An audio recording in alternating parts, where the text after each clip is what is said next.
Hello प्यारे भाइयों और बहनों, आपको मैं हिंदी शिक्षण वीडियो में एक उपचारात्मक, उपलब्धि और निदानात्मक तीनों में बड़ा कन्फ्यूजन होता है। ये अवनी पब्लिकेशन की पुस्तक है और मैंने भी ली है। और इसके देखो, डॉक्टर माहिया और प्रियंका चौधरी विशेष विशेषज्ञ और ऐसा ये प्रोफेसर, आपको पता है। माहिया तो और अवनी के तो वो धीर सिंह धाबा ही है, आपको पता ही है। तो वेरी इंपॉर्टेंट है। इन्होंने बताया है कि बिल्कुल आसान भाषा में इनको समझाया है इसको।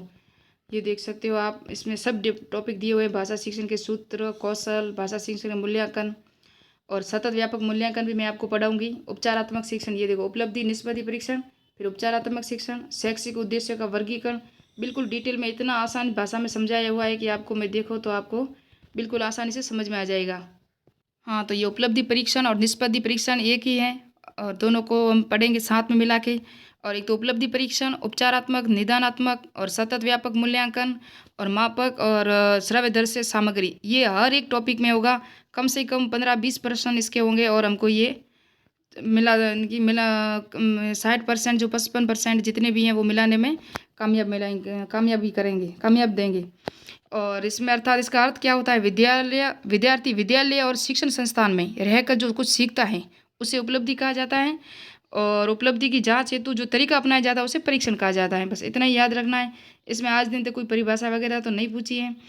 और देखो ये, और उपलब्धि परीक्षण दो उपलब्धि है, परीक्षण में से मिलकर बना है। और शिक्षण के दौरान शिक्षार्थी द्वारा अर्जित ज्ञान उपलब्धि कहलाता है। उस उपलब्धि को जानने के लिए प्रयोग में किए जाने वाला परीक्षण उपलब्धि परीक्षण कहलाता है। तो ये इनकी कुछ परिभाषा है। अब उपलब्धि परीक्षण के प्रकार कितने हैं, तो दो प्रकार के, प्रमाणीकृत और अप्रमाणीकृत। जो अनौपचारिक होता है, जो प्रमाणीकृत हैं जो विषय विशेषज्ञों द्वारा बनाया जाता है, उसे व्यापक स्तर पर लागू किया जाता है। जैसे राजस्थान बोर्ड द्वारा संपूर्ण राज्य में होने वाला परीक्षण, माध्यमिक शिक्षा बोर्ड की जो परीक्षाएं होती है उसे प्रमाणीकृत विशेष विशेषज्ञों द्वारा ये बताया जाता है। अप्रमाणीकृत जब विद्यालय स्तर पर किसी अध्यापक के द्वारा, जब हमारे टेस्ट होते हैं तो सर जी टेस्ट लेते हैं तो वही तैयार किया जाता है, उसी आधार पर छात्रों का मूल्यांकन किया जाता है, उसे प्रमाणीकृत और अनौपचारिक या अध्यापककृत परीक्षण कहते हैं। इस और विशेष डगलस और हॉलैंड ने उपलब्धि परीक्षण के कितने प्रकार बताए हैं, 5 प्रकार। ये इंपॉर्टेंट है। अब इसके उद्देश्य हैं, इनको याद रखना। और इनके 4 सोपान है, चरण है। इनके चरण उपलब्धि परीक्षण के, शैक्षिक उद्देश्यों का निर्धारण करना, ब्लू प्रिंट है, नीलपंथ के आधार पर प्रश्न पत्र का निर्माण करना, योजना और योजना का क्रियान्वयन करना, ये इसका सोपान है। और अब उपचारात्मक शिक्षण, क्यों पहले छात्र को हम स्कूल में पढ़ाएंगे तो उसको कितना ज्ञान हुआ, उसके बाद उसका उपचार करेंगे। उपचारात्मक शिक्षण में क्या होगा, पहले निदान करेंगे, कारणों का पता लगाएंगे कि उसको ज्ञान कितना हुआ या नहीं हुआ। अगर नहीं हुआ है तो उसके बाद उपचारात्मक शिक्षण करेंगे। पहले उपलब्धि होगा, फिर निदानात्मक, फिर उपचारात्मक। अगर ये तीनों क्रम में आ जाए तो इसी तरह इनको याद रखना है। छात्रों की समस्याओं के कारणों का पता लगाना, अर्थात जिस प्रकार डॉक्टर पहले रोग का पता लगाता है उसके बाद इसका इलाज करता है, उसी प्रकार शिक्षक पहले छात्र की समस्याओं या कारणों का पता लगाता है, उसके बाद उसका समाधान करता है। शैक्षिक निदान का प्रयोजन ही उपचारात्मक शिक्षण है। विद्यार्थी की कमजोरियों को पहचान कर जब शिक्षक समाधान हेतु कार्य करता है उसे उपचारात्मक शिक्षण कहते हैं। निदानात्मक उपचारात्मक शिक्षण में सहसंबंध है और बिना निदान के उपचार करना असंभव है। किसी भी परिस्थिति में समाधान हेतु जब उपाय किया जाता है तो उसे उपचारात्मक शिक्षण कहते हैं। और ये सामूहिक, यदि कक्षा में अधिकांश छात्र एक विशेष प्रकार में कमजोर हो तो कक्षागत सामूहिक उपचारात्मक शिक्षण किया जाता है। व्यक्तिगत, किसी विशेष प्रकरण में केवल 2 या 3 छात्र कमजोर हो तो व्यक्तिगत शिक्षण, निर्देशन, विशेष अभ्यास कार्य देकर उपचारात्मक शिक्षण कराया जाता है। सिर्फ एक भी अगर छात्र कमजोर है तो उसका भी आपको शिक्षण कराना होगा। ये एनसीईआरटी के अनुसार चलता है। उपचारात्मक शिक्षण के उद्देश्य क्या है, तो उस अधिगम में आने वाली बाधाओं को दूर करना, मानसिक तनाव दूर करना, शिक्षण में अवरोध को दूर करना, छात्रों के व्यक्तिगत कठिनाइयों को दूर करना,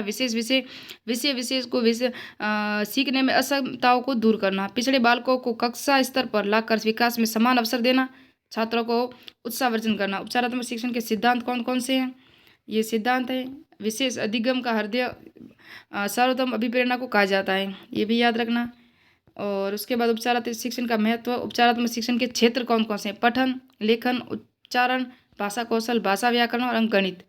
और ये देख सकते हैं बालकों में संबंधी अधिगम असमता का डिसलेक्सिया पठन संबंधी विकार है, डिस्ग्राफिया लेखन संबंधी विकार है, डिसकैलकुलिया गणितीय विकार है, डिस्प्रेक्सिया लेखन और चिंतनाकन दोनों संबंधी हैं, डिसफेजिया ये सब पूरी परीक्षा में इतना तो डिटेल से नहीं आता है, डिसलेक्सिया, डिस्ग्राफिया और 3 जो है ना ऊपर ही डिसकैलकुलिया, यही आता है एग्जाम में हमेशा। शैक्षणिक उद्देश्य का वर्गीकरण किन्होंने किया था, ये तो ब्लूम ने किया था, आपको पता हो तो। और शैक्षिक, तार्किक और मनोवैज्ञानिक 3 प्रकार के थे। ब्लूम ने शैक्षिक उद्देश्यों का वर्गीकरण ज्ञानात्मक, भावात्मक, क्रियात्मक का किया था।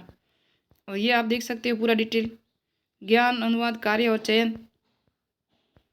और ब्लूम का ज्ञानात्मक ये देख सकते हो, ये पूरा पूरा डिटेल में दिया हुआ है, ज्ञान, बोध, प्रयोग और उसके बाद विश्लेषण, संश्लेषण और मूल्यांकन। इसका अंतिम कौशल क्या है? मूल्यांकन है। कई बार एग्जाम में आया हुआ है ब्लूम का। और फिर भावात्मक पक्ष आ गया। भावात्मक पक्ष में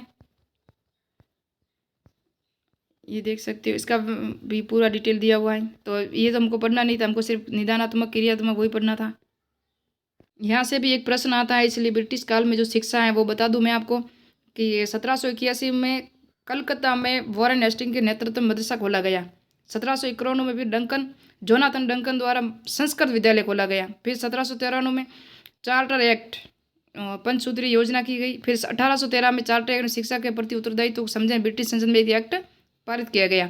और 1835 में मैकाले का विवरण, फिर वुड घोषणा पत्र 1854, फिर हंटर 1882 आयोग, और भारतीय विश्वविद्यालय आयोग 1902, गोखले 1910, कलकत्ता विश्वविद्यालय 1917, हार्टोंग समिति 1929, बेसिक शिक्षा वर्धा 1937।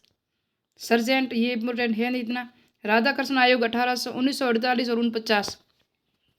और मुद्दालिया आयोग, माध्यमिक शिक्षा आयोग 1952-53, 48-49। फिर 3 साल बाद 53 और 52 और 53 में लक्ष्मण सिंह की अध्यक्षता में हुआ था ये। और राधाकृष्ण की अध्यक्षता में राधाकृष्ण आयोग हुआ था।